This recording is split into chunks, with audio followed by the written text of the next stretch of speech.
I've moved out, so your house is gone. It must be tough without a place to call home. But hang in there, my mother-in-law cheerfully announced over the phone. I responded with a disinterested, Enjoy your life in your new home, she continued. Yes, thank you, and please never come back to my house. After all, you'll be getting a divorce. With that, my mother-in-law hung up. I stood still at the airport for a moment. What welled up within me wasn't anger, but joy. Yes! I clenched my fist in a small victory gesture and set off for home with a spring in my step. My name is Emma. My husband, David, was assigned to work abroad immediately after our marriage, forcing us into a short period of living apart. Despite the distance following our immediate marriage, David and I had been dating for 5 years before tying the knot and had also lived together. Our long-term relationship and cohabitation had built a strong bond of trust between us. I didn't worry about David being unfaithful, and instead, I hoped that he would remain healthy while overseas.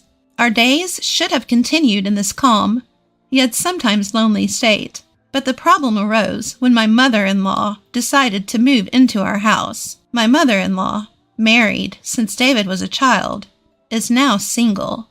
Upon learning that David was being assigned overseas, she declared, I'll keep my eye on you, Emma, to make sure you don't cheat. She began living in our house without our consent.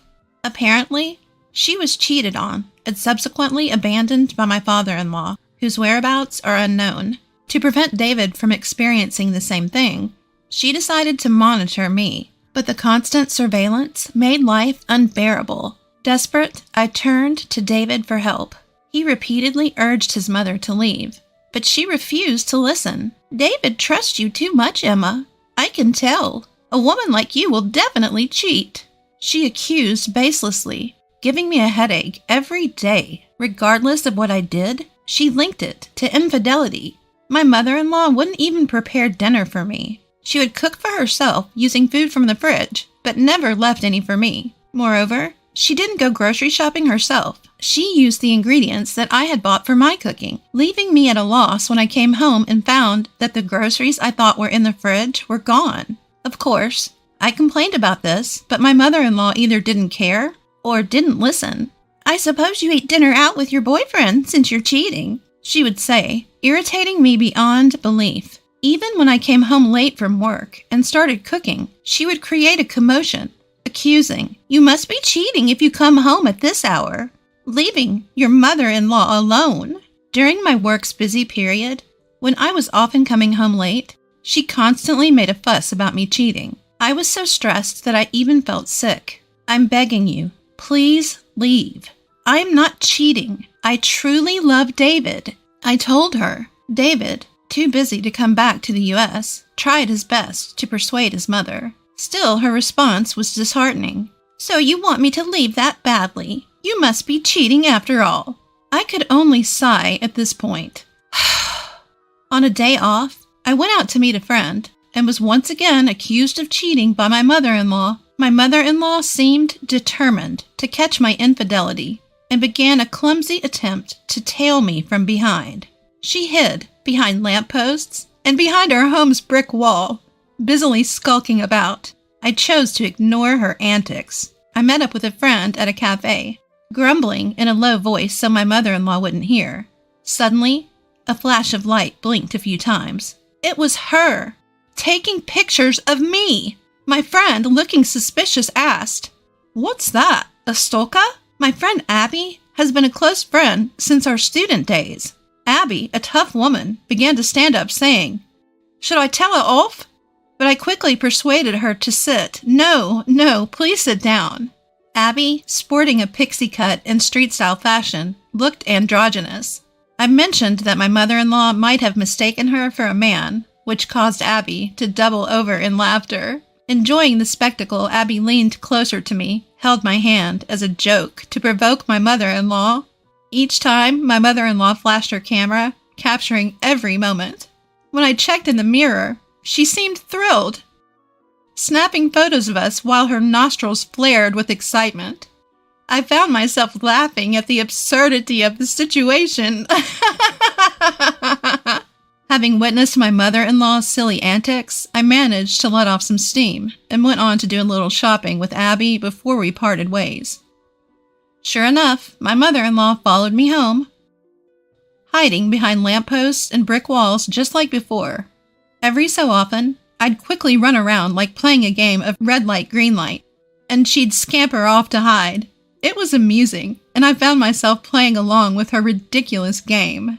I thought how foolish she must be to believe that I didn't notice her tailing me. Once I arrived home and started to take off my shoes, my mother-in-law quickly rushed in. If she was tailing me, she could have at least delayed her return home. I was taken aback when she excitedly showed me a disposable camera. "Emma, I finally got proof of your infidelity. I'm going to send all of these to David, so be prepared." "Oh, really? Good luck with that." She didn't like my nonchalant response and spent the rest of the time buzzing around me like a nagging child. "Are you okay with this? It's proof of infidelity. Your face and his are both clear in the photos." But I calmly kept responding, "That's fine." While it was unfortunate that Abby's androgynous look got her mistaken for a man, David had met Abby several times before we got married.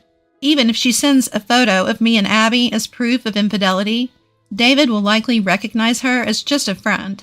As I endured my mother-in-law's ridiculous and childish schemes, I suddenly had to go on a business trip overseas.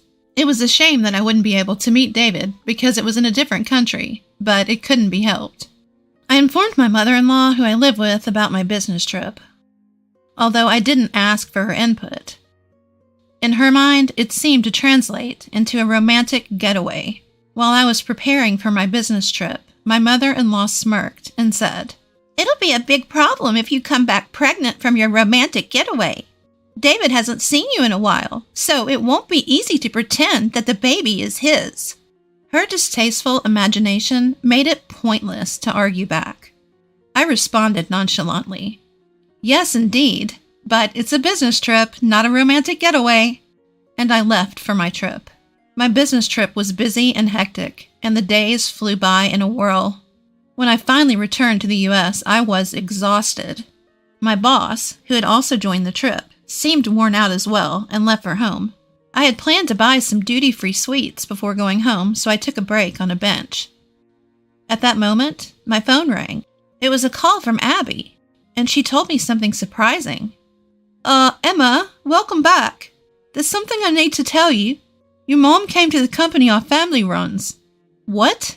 "The company run by Abby's family isn't the type that ordinary people visit. When I learned that my mother-in-law had gone there, I felt my blood boiling. Abby told me how she handled my mother-in-law and asked me if she went overboard. I replied no, I think it was just right.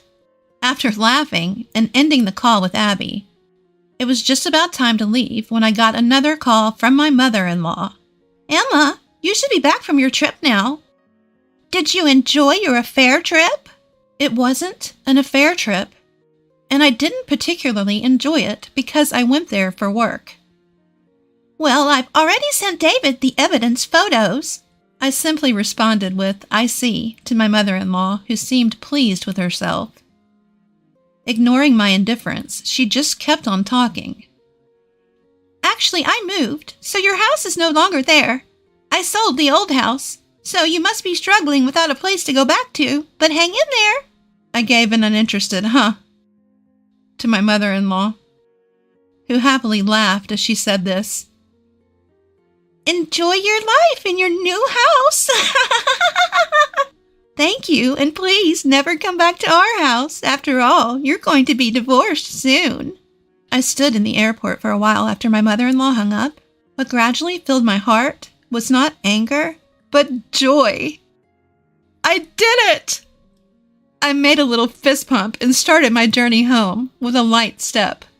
Of course, I was returning to the house my mother-in-law said she had sold.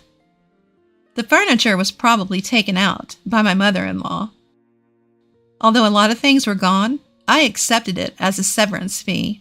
I immediately called a locksmith to replace the front door lock so that my mother-in-law could not get in even if she returned. Then, I laid down in the living room, comfortably, celebrating the freedom I had finally attained. I made another fist pump inside the house, shouting, "I did it!" The next day, I got a call from my mother-in-law. "What's wrong?" I asked her, maliciously, as she spoke in a flustered manner. She was trembling as she said, "Actually, I thought I sold the house, but it turns out I didn't. It seems I borrowed money without realizing it. Debt collectors are coming, and it's really scary." That must be terrifying, because the company she unknowingly visited, thinking it was Abby's parents, was on the surface a real estate company, but its hidden side was a loan sharking business. According to Abby, they had told her repeatedly that the house couldn't be sold. The house was in David's name, so she couldn't just sell it on her own. Having been turned down by all the real estate agencies she went to, she ended up at the company Abby's parents ran. To her desperate plea to sell the house, they gave her a promissory note for a large amount of debt to sign. But she thought she was selling the house and signed it without reading the content. The document seemed to obligate her to repay $1,000 every day.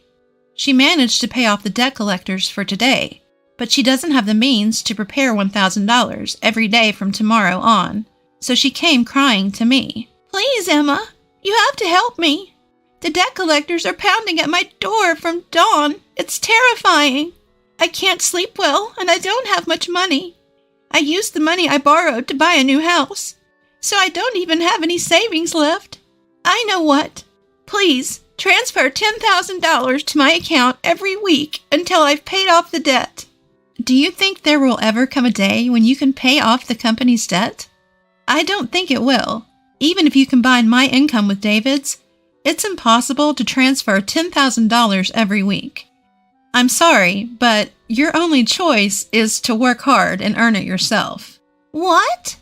As if there's a day job out there where I can earn $1,000 every day.